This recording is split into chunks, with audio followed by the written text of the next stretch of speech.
ఒకసారి మనందరం కూడా అంటే ఎలక్షన్ టైంలో వాని ప్రాణాన్ని పెట్టి కూడా మనకు అందరికి సపోర్ట్, మనందరి తరఫున స్టాండ్ తీసుకుని ఆర్పి గారికి ఒకసారి గట్టే సపోర్ట్ కొట్టాలి.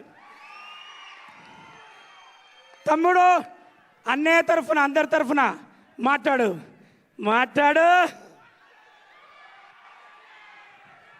నాకు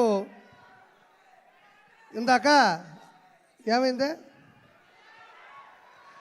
ఇందాక మంచి మాట చెప్తేనా అలా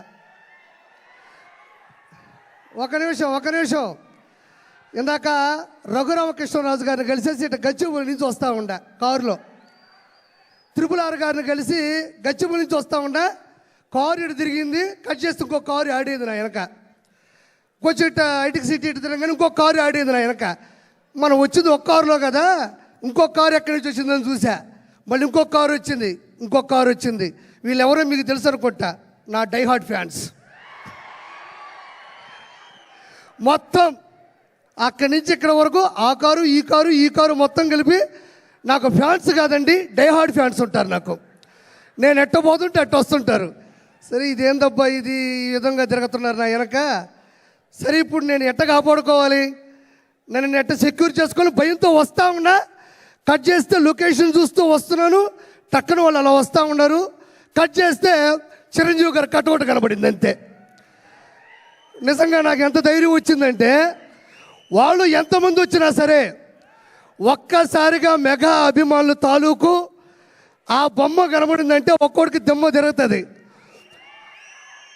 ఒక్క కారు కూడా నాకు కనబడలే, ఎటపోయినా ఇప్పటికీ కనబడట్లేదు.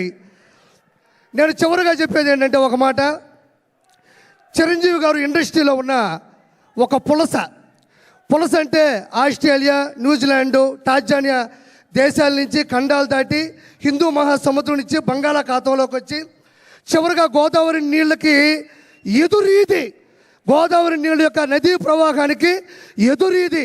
ప్రపంచంలో ఏ చేప నదీ ప్రవాహానికి ఎదురీదలేదు, దానివల్ల కాదు. ఒక్క పులస మాత్రమే ఎదురీది సంతాన ఉత్పత్తి కోసం గుడ్లు పెడుతుంది. As it is in industry, megastar Chiranjeevi గారు కూడా మొగల్తూరులో పుట్టి నెల్లూరులో పెరిగి యాక్టింగ్ నేర్చుకొని చెన్నైలో అవకాశాల కోసం తిరిగి హైదరాబాద్లో హిస్టరీని సృష్టించి, అంటే నదీ ప్రవాహానికి ఎదురీదే చేప పులస అయితే కష్టాల్ని, నష్టాల్ని, బాధ్యతల్ని, బాధల్ని ఏ మాత్రం తల వంచకుండా, తల దించకుండా అదే ప్రవాహ వేగానికి ఎదురీదే ఏకైక జీవి చిరంజీవి. అంటే అన్ని చేపలు వేరు, పులస చేప వేరు, దానికోసం తెగ కొట్టుకుంటుంది. రాజమండ్రి వాళ్ళకి ఎక్కువ తెలుసు. సో అలాంటి గొప్ప వ్యక్తి మా నెల్లూరులో చాలా రోజులు చదువుకున్నారు. పవన్ కళ్యాణ్ గారు సెంట్ జోసెఫ్ స్కూల్లో చదువుకున్నారు, వాళ్ళ సిస్టర్స్ మా దగ్గర చదువుకున్నారు, విఆర్ లా కాలేజీలో కూడా చదువుకున్నారు. చిరంజీవి గారు అత్యున్నత స్థాయికి వచ్చేంత వరకు కూడా నెల్లూరు ఆ మనిషి మధ్యలో వచ్చేస్తుంటుంది. అందుకు అత్యున్నత స్థాయికి వచ్చేంత వరకు కూడా నెల్లూరులో బస చేసినటువంటి చిరంజీవి గారికి ప్రపంచంలో ఉన్న ప్రతి వ్యక్తి ద్వారా ఆశీస్సులు అందరిని మనస్ఫూర్తి కోరుకుంటూ థ్యాంక్ యూ సో మచ్.